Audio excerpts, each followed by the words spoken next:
Salam saudara terkasih dalam Yesus Kristus. Kita jumpa hari ini pada renungan harian Embun Pagi yang akan menyegarkan hati kita, menuntun hidup kita untuk lebih dekat dengan firman Tuhan. Oleh karena itu pada hari ini kita akan mendengarkan firman Tuhan, dan sebelumnya kita bersatu di dalam doa. Damai sejahtera Allah yang melampaui segala akal dan pikiran, itulah yang memelihara hati dan pikiran dalam Kristus Yesus Tuhan. Amin. Saudara terkasih dalam Yesus Kristus, hari ini firman Tuhan untuk kita diambil dari Yesaya 40 ayat 2. Dalam bahasa Batak Angkola dikatakan, "Akon apuanmu do rohani halak Jerusalem, dok tuhalahi, nadung tuk pardangolannya lahi, madung husesa sude dosanya lahi, madung tuk uhuman nabuleheni." Dalam bahasa Indonesia, tenangkanlah hati Yerusalem dan serukanlah kepadanya bahwa perhambaannya sudah berakhir, bahwa kesalahannya telah diampuni, sebab ia telah menerima hukuman dari tangan Tuhan 2 kali lipat oleh karena dosanya. Demikian firman Tuhan. Saudara terkasih dalam Kristus Yesus, kalau dikatakan dosa pasti adalah yang menjadi upahnya adalah hukuman. Ketika seorang berdosa, maka yang menjadi jawaban atas dosa itu adalah menjadi hukuman daripada Allah. Oleh karena itu, ketika orang berdosa, maka dia akan siap untuk menerima konsekuensi daripada perbuatannya. Dan konsekuensi itu adalah oleh karena dia melanggar apa yang dikehendaki oleh Allah. Ketika orang Israel menjadi menjauh daripada Allah, menjadi dihambakan oleh uang dan menerima sogok, kemudian melakukan ketidakadilan, rajanya jauh daripada Allah, maka Allah mendatangkan murkanya sehingga bangsa itu harus masuk ke dalam pembuangan Babel. Dan ketika Allah melihat keadaan itu, sesungguhnya hati Allah tidaklah menjadi senang. Hati Allah sedih melihat keadaan itu, karena memang Allah itu adalah penuh dengan kasih. Kemudian Allah menjadi berseru melalui Yeremia, melalui Yesaya pada firman Tuhan kali ini. Yang diserukan adalah agar umat itu menjadi berpengharapan di dalam penderitaannya, selalu melihat kepada apa yang dikehendaki Tuhan di dalam kehidupannya. Ketika bangsa itu menjerit, ketika bangsa itu menjadi masuk di dalam sebuah penderitaan yang berat, Allah berkehendak agar mereka menyadari bahwa Allah tetap hadir, Allah tetap ada di dalam keadaannya. Oleh karena itu, dikatakan pada firman Tuhan, tenangkanlah hati Yerusalem.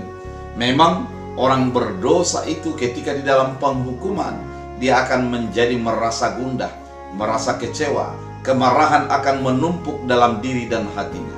Oleh karena itu, dia akan menjauh daripada Allah. Namun yang paling besar adalah ketika Allah hadir, dan ketika mereka menyadari kehadiran Allah dalam hidupnya, maka pada saat itu juga maka sesuatu kebahagiaan akan menjadi berpengharapan yang penuh kepada tangan campur tangan Tuhan.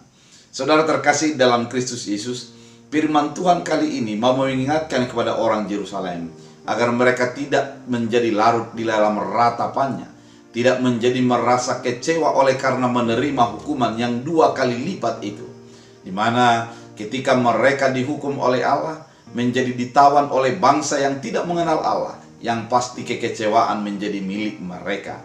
Namun ketika Allah mengatakan Tuhan akan campur tangan, mereka mau difokuskan kepada Tuhan, bukan kepada permasalahannya. Saudara terkasih dalam Kristus Yesus, kehidupan kita ketika kita mengalami persoalan, ketika kita menghadapi pergumulan yang berat, sering menjadi terarah kepada pergumulan itu. Namun firman ini mengatakan bahwa Allah tetap hadir, Allah peduli, Allah akan turut campur tangan, menyelesaikan dan membebaskan kita di dalam pergumulan kita. Arah pola pikir dan iman kita harus kepada kasih karunia Allah itu, kepada apa yang diperankan Allah di dalam membebaskan dan mengeluarkan dari berbagai persoalan dan pergumulan hidup. Ketika kita menyadari bahwa Allah turut campur tangan di dalam segala keadaan, maka fokus kita adalah kepada Allah, bukan kepada persoalan itu. Ketika kita menyadari bahwa Allah itu turut campur tangan membebaskan kita, dan berperan untuk mengeluarkan kita, maka kita akan tetap berpengharapan di dalam penderitaan. Kita akan tetap melihat campur tangan Allah di dalam segala keadaan yang kita jalani. Oleh karena itu, saudara terkasih dalam Kristus Yesus, ketika engkau mengalami beban berat, ketika engkau mengalami pergumulan dan bertanya akan peran Allah, kitab Yesaya mengatakan ada Allah yang akan membebaskan, ada Allah yang selalu memperhatikan, yang turut campur tangan dalam segala keadaan. Kiranya di dalam segala kepercayaan yang demikian, iman kita tetap diingatkan akan peran dan kasih setia Allah dalam kehidupan kita. Oleh karena itu, saudara terkasih dalam Kristus Yesus, biarlah firman ini menjadi menguatkan kita, menggugah hati pikiran kita, dan menjadi mengarahkan iman kita untuk selalu berpegang kepada Allah. Biarlah kita hidup dalam kasih setia Allah. Tuhan Yesus memberkati. Kita berdoa. Terima kasih Tuhan atas firman yang Engkau nyatakan, mengingatkan kami bahwa ada Allah yang selalu turut campur tangan di dalam segala keadaan yang kami hadapi. Biarlah firman ini menjadi mengarahkan hati kami untuk tetap fokus kepada keinginan Allah. Ketika kami menjadi bergumul, bukan menjadi mengingat pergumulan, tapi mengingat kebaikan Allah. Terima kasih Bapa, biarlah hamba berdoa kepada setiap orang yang mendengarkan channel ini.